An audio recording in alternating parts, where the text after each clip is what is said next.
Puji Tuhan, jemaat Tuhan yang dikasihi Tuhan Yesus Kristus, kita bersyukur kepada Tuhan, kita boleh ada pada malam hari ini untuk bersama-sama dalam ibadah pencurahan Roh Kudus. Sebelum kita masuk ke dalam pujian penyembahan, mari kita sama-sama berdoa. Haleluya Yesus, segala pujian, hormat, kemuliaan bagi Engkau Allah kami yang kami sembah dalam nama Tuhan Yesus Kristus. Terima kasih Tuhan buat kasih kemurahan-Mu dalam hidup kami Bapa. Kami boleh ada sebagaimana kami ada pada malam hari ini karena kemurahan anugerah-Mu Bapa. Ya Tuhan, sebentar kami akan menyembah, memuji Engkau Tuhan. Bila kami menyiapkan hati kami Tuhan, memberikan yang terbaik untuk Engkau, sehingga setiap penyembahan kami Tuhan dapat berkenan di hadapan-Mu. Dan bila Roh Kudus-Mu hadir di dalam hidup kami, dan Tuhan kami percaya kuasa-Mu yang tidak terbatas itu Tuhan dapat menjamah setiap hati kami dimanapun kami berada. Terima kasih Tuhan Yesus, kami mulai ibadah kami hanya di dalam nama Tuhan Yesus Kristus. Haleluya, amin. Mari jemaat Tuhan, kita sama-sama menyembah Tuhan, kita angkat pujian, cari wajah-Mu. Haleluya Yesus Tuhan, terima kasih Tuhan. Ku cari wajah-Mu, temukan kasih-Mu. Kau bukan Tuhan yang jauh dariku.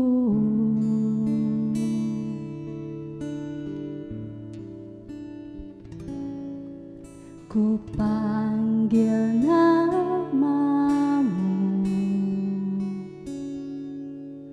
ku dengar jawab-Mu. Kau Tuhan yang selalu dengar seruan hatiku. Sungguh indah Kau Tuhan, penuh kasih dan sayang. Kau tempat penghiburan bagi setiap hati yang terluka. Sungguh indah Kau Tuhan, menara perlindungan. Kau sumber kekuatan bagi semua orang yang membutuhkan. Kami cari wajah-Mu Tuhan. Ku cari wajah-Mu, temukan kasih-Mu. Kau bukan Tuhan yang jauh dariku. Haleluya Yesus. Ku panggil nama-Mu, ku dengar jawab-Mu. Kau Tuhan yang selalu dengar seruan hatiku. Sungguh indah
kasih Tuhan, terima kasih Tuhan. Haleluya, haleluya Yesus. Terima kasih Tuhan. Ku sembah Kudus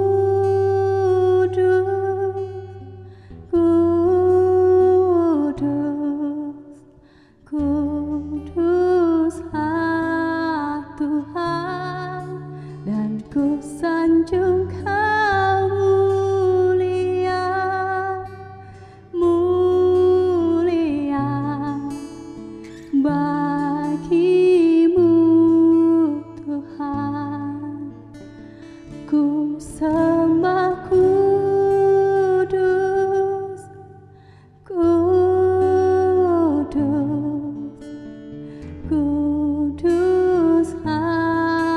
Tuhan, dan ku sanjung Kau mulia, mulia bagimu Tuhan. Ku sembah Kudus, Kudus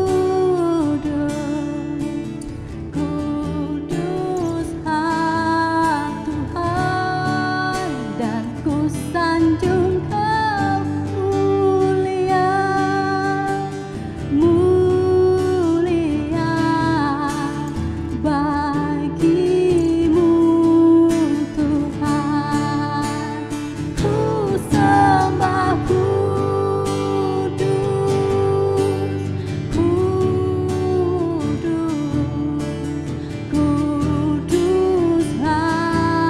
Tuhan, dan ku sanjung Kau mulia, mulia bagimu Tuhan. Ku sembah Kudus,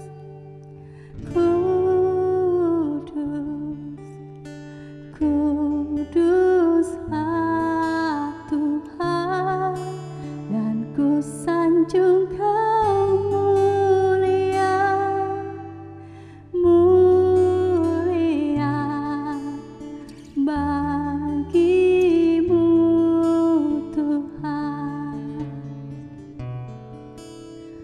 bagimu Tuhan, bagimu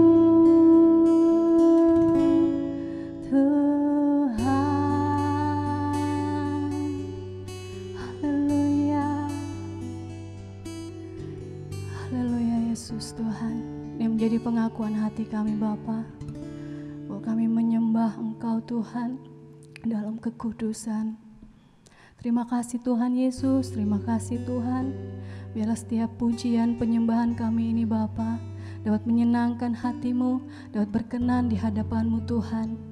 Ya Bapa, sebentar kami akan mendengarkan kebenaran firman-Mu Tuhan. Biarlah Engkau pakai hamba-Mu Tuhan dengan heran.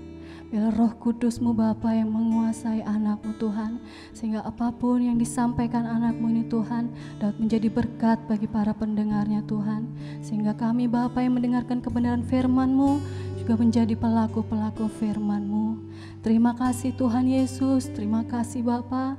Kami yakin dan percaya di setiap kehidupan kami, Roh Kudus-Mu ada di tengah-tengah kami. Terima kasih Tuhan, telah menjadi pujian dan penyembahan kami Bapa. Kami berdoa dan kami mengucap syukur Tuhan. Haleluya. Amin. Haleluya, puji Tuhan. Bapak Ibu saudara-saudari yang diberkati oleh Tuhan kita Yesus Kristus, kembali lagi kita dalam doa dalam kita menantikan pencurahan Roh Kudus ya. Jadi bagaimana sebagai orang percaya, tentu kehadiran Roh Kudus itu merupakan hal yang penting ya. Itu bukanlah hal yang menjadi opsi atau pilihan, saya mau atau enggak atau itu terserah saya, tetapi itu menjadi suatu keharusan atau kewajiban seorang yang percaya kepada Kristus. Ya, itu modal, tanda kepemilikan, pemeteraian, ya, itu Roh Kudus. Jadi kehidupan orang percaya itu tidak bisa dilepas dari yang namanya pribadi Roh Kudus itu sendiri, ya. Karena Yesus pun sendiri menjanjikan hal itu, dan Yesus pun janji bahwa itu akan diberikan kepada mereka yang percaya atau orang-orang percaya atau para pengikut Kristus, ya. Tentu pemberian yang daripada Allah, tentu itu bukanlah pemberian yang tanpa tujuan atau tidak ada manfaat. Itu sangat berguna, ya. Jadi itulah sebabnya kenapa tadi saya katakan di awal bahwa kehidupan orang percaya itu tidak lepas dari yang namanya pribadi Roh Kudus itu sendiri, ya. Dia juga Allah. Tapi kita akan melihat bagaimana kinerja, ya, atau manfaat daripada kita berdoa meminta Roh Kudus itu turun, tercurah, memenuhi, bahkan mengambil alih maksud saya dalam kehidupan kita. Jadi kita bukan berdoa yang meminta Tuhan penuhi saya dengan Roh Kudus, ya, Roh Kudus tinggal dalam kehidupan saya, tanpa kita mengetahui fungsi dan atau cara kerja pribadi itu sendiri. Tentu lewat perenungan kita pada malam hari ini, sehingga doa-doa kita pun itu lahir daripada pengertian yang benar. Jadi bukan karena kita berdoa terus karena itu menjadi doa 10 hari ini kan sudah seperti seremonial, acaranya doang, tanpa kita mengenal esensi daripada kehadiran pribadi Roh Kudus itu sendiri. Jadi itulah pentingnya mengapa kita harus melihat bagaimana apa yang diberikan oleh Allah itu sendiri, yaitu lewat pribadi Roh Kudus. Kita melihat dalam Yohanes pasal yang ke-14 di ayat yang ke-17, ya. 16 maksud saya. Yohanes pasal 14 ayatnya yang ke-16, dan nanti kita akan lompat di ayat yang ke-26, ya. Jadi cuma 2 ayat. Yohanes pasal 14 ayat yang ke-16, Aku akan minta kepada Bapa dan Ia akan memberikan kepadamu seorang penolong yang lain, supaya Ia menyertai kamu selama-lamanya. Ayat 26, tetapi penghibur, yaitu Roh Kudus yang akan diutus oleh Bapa dalam namaku, Dialah yang akan mengajarkan segala sesuatu kepadamu dan akan mengingatkan kamu akan semua yang telah kukatakan kepadamu, ya. Jadi saya rasa jelas sekali Bapak Ibu Saudara bahwa ayat 16 dan ayat 26 ini ketika kita baca tadi, kita sudah mendapat pengertian betapa pentingnya pribadi Allah itu sendiri itu tinggal dalam kehidupan kita. Betapa pentingnya Roh Kudus itu beserta dengan kita. Betapa luar biasanya sehingga kita harus berharap, berdoa, meminta janji Bapa itu, sehingga janji Bapa itu menjadi nyata dalam kehidupan kita yang percaya kepada Kristus. Karena ada hal-hal yang tadi seperti yang dikatakan firman Tuhan, ya. Jadi peristiwa tentang pencurahan Roh Kudus, kalau kita melihat sejarahnya dalam Kisah Rasul pasal yang di dalam Kisah Rasul, ya, di situ dikatakan jelas bagaimana mereka sebelum Yesus berangkat harus naik ke surga, dan Yesus mengatakan bahwa kalian jangan dulu pergi, kalian harus tetap di Yerusalem karena kalian harus menantikan janji Bapa, yaitu tadi penolong yang lain, ya. Sehingga kita melihat karena Yesus sendiri sadar bahwa ketika dia harus pergi dan terangkat ke surga, secara fisik dia mungkin sudah tidak bisa bersama-sama dengan murid-murid atau orang-orang yang percaya, orang-orang yang mengasihi dia, tetapi lewat pribadi Allah yang satu, yaitu Roh Kudus itu, sehingga ketika Yesus terangkat ke surga mungkin ada rasa sedih, ya kan, karena mereka mungkin tidak bisa bersama-sama dengan Yesus secara fisik, Itu yang dirasakan oleh para murid-murid maupun para pengikutnya. Tetapi berbeda dengan apa yang dimaksudkan oleh apa yang menjadi tujuan Allah itu sendiri. Dengan terangkatnya Yesus ke surga, namun Yesus mengatakan bahwa aku akan minta kepada Bapa dan Ia akan memberikan kepadamu seorang penolong yang lain, ya. Penolong yang lain yang punya kuasa yang sama, yang punya kapasitas yang sama, kehebatan yang sama, dan semuanya itu sama. Jadi tidak ada perbandingan antara Yesus maupun Roh Kudus, itu kuasanya sama, ya. Jangan kita berpikir bahwa Roh Kudus itu kuasanya di bawah Yesus, tidak, itu sama. Bapa, Anak dan Roh Kudus itu suatu kesatuan, ya. Dan hakikatnya itu ada dan kuasanya itu sama, tidak terbatas. Sehingga Yesus mengatakan, aku akan memberikan kepadamu seorang penolong yang lain supaya ia menyertai kamu selama-lamanya. Garis bawah ini, ia akan menyertai kamu selama-lamanya. Karena Yesus mengerti bahwa kehadiran dia secara fisik itu mungkin tidak akan bisa menjamin manusia untuk hadir untuk menjadi seorang pribadi Allah yang maha tahu. Dan Yesus punya tujuan tersendiri, yaitu dengan dia terangkat ke surga sebagai bentuk bahwa dia mengasihi manusia, sebagai bentuk bahwa dia peduli manusia kepada manusia, sebagai bentuk bahwa dia care kepada pengikut-pengikutnya.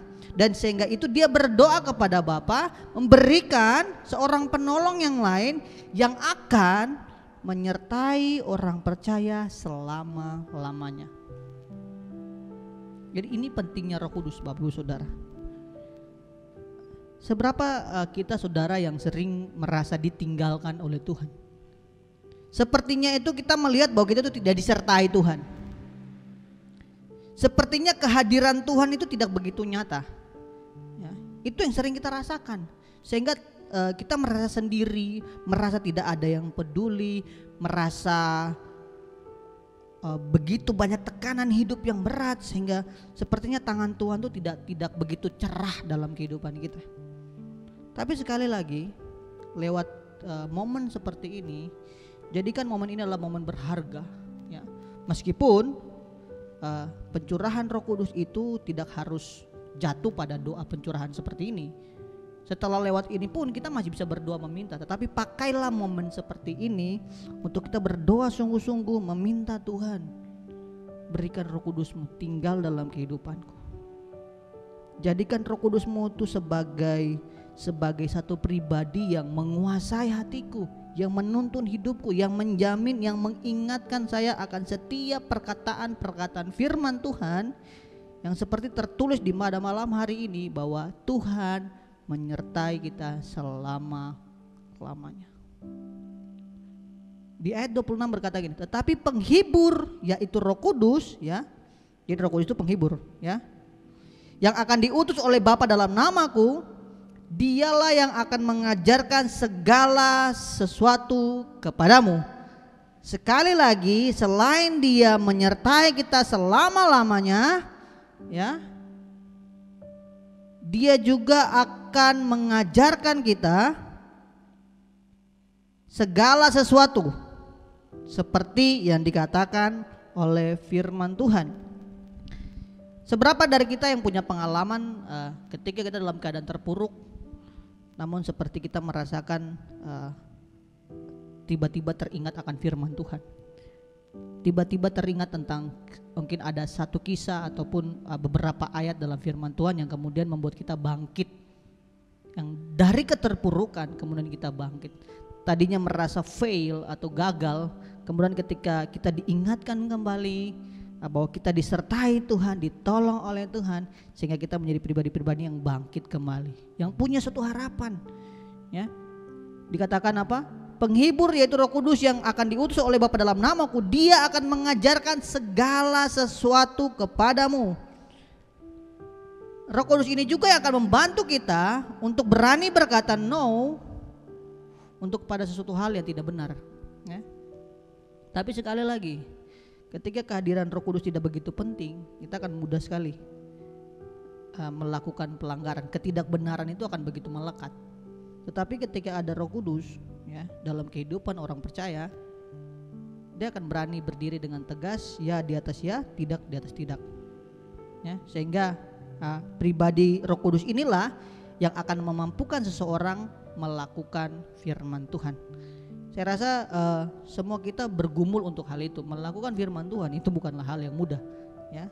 Tapi percayalah, ketika kita punya Roh Kudus, pribadi Allah itu sendiri, dia yang akan memampukan kita melakukan firman Tuhan. Sehingga ketika kita berhasil dalam melaksanakan firman Tuhan, satu saja perintah itu, saya rasa mungkin ada kebanggaan tersendiri. Mungkin ada ucapan syukur, puji Tuhan akhirnya saya bisa melakukan hal ini ya. Tetapi itu bukanlah hal yang mudah. Karena apa? Kita butuh yang namanya pribadi Allah itu, yaitu siapa? Roh Kudus itu sendiri. Jadi penting sekali Bapak Ibu Saudara. Seringkali kan pertanyaan ini timbul dalam kehidupan kita. Bagaimana sih saya bisa melakukan firman Tuhan? Sedangkan saya ini manusia yang kehidupannya itu cenderung berbuat dosa, ya kan? Yang tiap hari selalu bergumul tentang dosa. Bagaimana saya bisa berkenan? Bagaimana saya bisa menyenangkan hati Tuhan sedangkan kehidupan saya hari-harinya itu yang saya lakukan itu dosa. Paulus berkata dalam suratnya, aku ingin melakukan hal yang baik, tetapi yang keluar itu jahat. Itulah tabiat manusia kita. Tetapi sekali lagi Allah itu tahu apa yang menjadi kelemahan kita sebagai manusia, sehingga dia mengirimkan seorang penghibur, penolong yang lain, supaya yang tadinya kekurangan kita sebagai manusia itu ditanggulangi oleh pribadi Allah itu sendiri, yaitu lewat Roh Kudus. Kebergantungan kita pada Roh Kudus itu menjadi jalan keluar kita, sehingga kita gak bisa membangun argumen atau membangun alasan ketika kita berdosa. Kita gak bisa bilang bahwa kita itu manusia. Tetapi dengan kita sadar bahwa kita manusia, itulah pentingnya Yesus ajarkan, aku berdoa kepada Bapa supaya Bapa itu mengirimkan seorang penolong yang lain yang akan mengajarkan kamu tentang segala sesuatu yang kukatakan, supaya kamu bisa melakukan apa yang dikatakan oleh firman Tuhan. Sehingga pergumulan ini akan terjawab. Bagaimana saya bisa menyenangkan Tuhan? Yaitu melakukan firman Tuhan. Bagaimana saya bisa melakukan firman Tuhan? Sudah harus punya namanya pribadi Allah ini, yaitu Roh Kudus. Bagaimana caranya? Minta, berdoa. Mampukan saya Tuhan, pastikan kehidupan rohani itu lebih tinggi dibandingkan dengan kehidupan dagingmu. Ya bagaimana kita mau jadi seorang pribadi yang berkenan, sedangkan kita sendiri kedagingan atau kemanusiaan kita lebih tinggi standarnya dibandingkan dengan kehidupan rohani. Sehingga yang seringkali dibangun adalah argumentasi tentang manusia ya. Yang dibanggakan itu bukanlah bagaimana Allah bekerja, tapi lebih kepada mempertahankan diri sendiri biar tidak dikelihatan terlalu bersalah. Kebanyakan kita seperti itu. Tapi sekali lagi, Yesus tahu bahwa kita itu lemah, sehingga ketika dia tahu kita lemah, dia berikan Roh Kudus kita untuk memampukan kita bagaimana kita melakukan firman Tuhan, sehingga kita bisa seperti yang tadi, menyenangkan Tuhan. Oh ternyata begini, menyenangkan Tuhan tuh ternyata begini. Akhirnya kita bisa mengerti. Dan yang terakhir dikatakan 26 bagian terakhir, dan ia akan mengingatkan kamu akan semua yang telah aku katakan kepadamu. Jadi kita ingat kembali, oh firman Tuhan pernah ngomong ini ya. Saya rasa kita semua punya pengalaman pengalaman yang sama, atau pengalaman ini pernah kita alami. Bagaimana Roh Kudus mengingatkan kita untuk ingat, apa sih kata firman Tuhan? Ketika saya dalam lembah kekelaman, ketika saya sedang dalam situasi yang sulit, atau ketika saya dalam pergumulan, tiba-tiba kita teringat akan satu ayat atau satu situasi atau satu kisah dalam Alkitab yang membuat kita yang tadinya drop, ya kan, jatuh, tidak berdaya, tidak punya harapan, namun karena diingatkan oleh Allah Roh Kudus, itu membangkitkan semangat kita, maka timbul yang namanya pengharapan. Nah pengharapan inilah yang membuat orang mulai aktif, yang tadinya tidak punya harapan, hopeless, tapi bangkit, ada gairah. Jadi hal-hal ini harus kita perlu. Jadi ingat bahwa kehadiran Roh Kudus itu penting bagi setiap kita. Jadi jangan mengaku orang percaya ya, kalau Roh Kudus itu nggak kelihatan ya, tidak aktif gitu ya. Anda nggak sedang jadi seorang yang percaya yang sungguh-sungguh kalau keaktifan pribadi Allah yang ketiga ini, yaitu Roh Kudus, itu tidak nampak dalam kehidupan kita. Justru Anda akan dilihat orang Kristen yang bercahaya, yang punya terang, yang berdampak, yang menjadi garam dan lain sebagainya. Itu ketika orang bisa melihat dan merasakan bagaimana Roh Kudus memampukan saudara melakukan firman Tuhan, sehingga banyak orang yang memuji Tuhan, terlebih Tuhan disenangkan. Sehingga tadi goalnya kita Tuhan disenangkan itu sudah tercapai. Karena apa? Pribadi Roh Kudus itu yang membantu kita untuk melakukan firman Tuhan, ya. Saya rasa itu saja jemaat Tuhan, bahwa kita harus mengerti baik-baik bahwa kehadiran, pakailah momen ini sebagai ajang di mana minta sungguh-sungguh bahwa Tuhan, tolong berikan saya Roh Kudus-Mu, penuhi, ya. Bangkitkanlah kembali rohku. Daud dalam keberdosaannya, ya, dalam kesalahannya, Daud berkata, jangan ambil rohmu. Dan pemazmur juga berkata, baharui roh kami, ya. Karena sekali lagi, tanpa roh Allah atau pribadi Allah itu, kita nggak pernah tahu kita ini jalan yang salah atau yang benar. Karena standar yang dibuat oleh Tuhan itu standarnya Allah, ya. Jadi bukan standar manusia. Jadi kita untuk mencapai kebenarannya Allah itu harus lewati standarnya Allah, bukan standarnya kita manusia. Nah, untuk mencapai standarnya Allah tentu ada kiat-kiatnya, yaitu firman Tuhan. Sebelum kita melakukan firman Tuhan, kita butuh kekuatan untuk melakukan. Ya, kekuatan itu dari siapa? Pribadi Roh Kudus itu sendiri. Sehingga ini yang akan membuat kita, sehingga kita kan itu bukan lagi menjadi pergumulan kita ketika ditanya apa tujuan hidupmu, menyenangkan Tuhan, ya kan? Apa yang menjadi goal hidupmu, menjadi berkat, itu bukanlah hal-hal yang terlalu sulit untuk dilakukan. Karena apa? Roh Kudus itu aktif dalam kehidupan orang percaya. Kalau jemaat Tuhan melihat dalam Kisah Rasul, ketika melihat bagaimana jemaat Tuhan, orang percaya yang pada saat itu kehidupannya di hari itu, bagaimana mereka ketika diliputi oleh Roh Kudus, penuh oleh Roh Kudus, kehidupan mereka itu menjadi dampak. Yang tadinya Kristen itu, pengikut Kristus itu berkembang dengan pesat. Karena apa? Roh Kudus yang membuat mereka maju. Dan setiap hari pengikut Kristus bertambah-tambah. Ini saya rasa ini yang penting. Sehingga visi dari Bapak Gembala, yaitu menjadi terang dan lain sebagainya, itu akan kelihatan. Jemaat Tuhan akan semakin berkembang dengan pesat. Saya rasa itu aja yang harus kita renungkan pada malam hari ini. Bagaimana, mari aktifkan kembali, ya, yang mungkin sudah mulai padam, ya kan, karena dengan kondisi COVID seperti ini.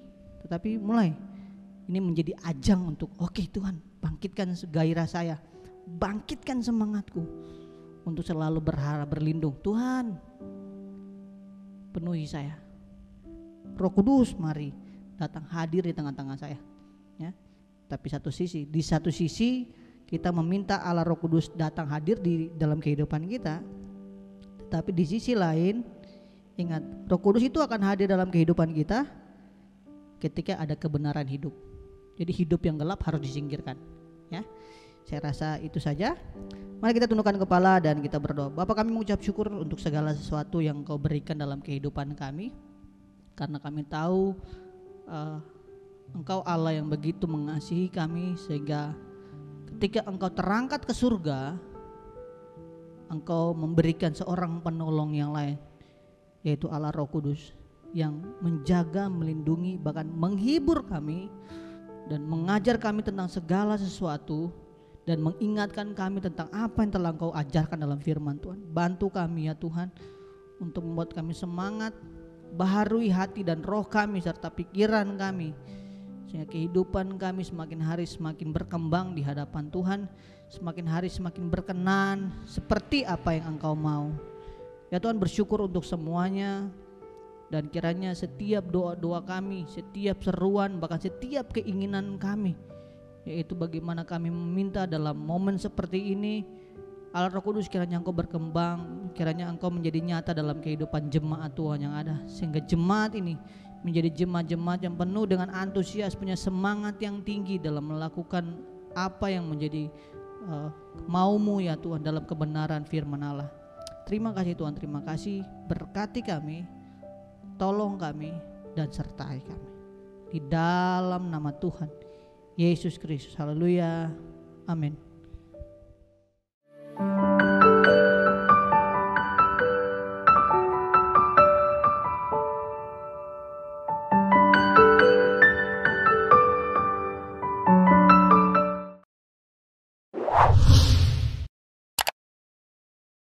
subscribe channel YouTube GPDI Efrata Yogyakarta dan aktifkan lonceng notifikasinya untuk mendapatkan informasi seputar live streaming dan video khotbah terbaru lainnya.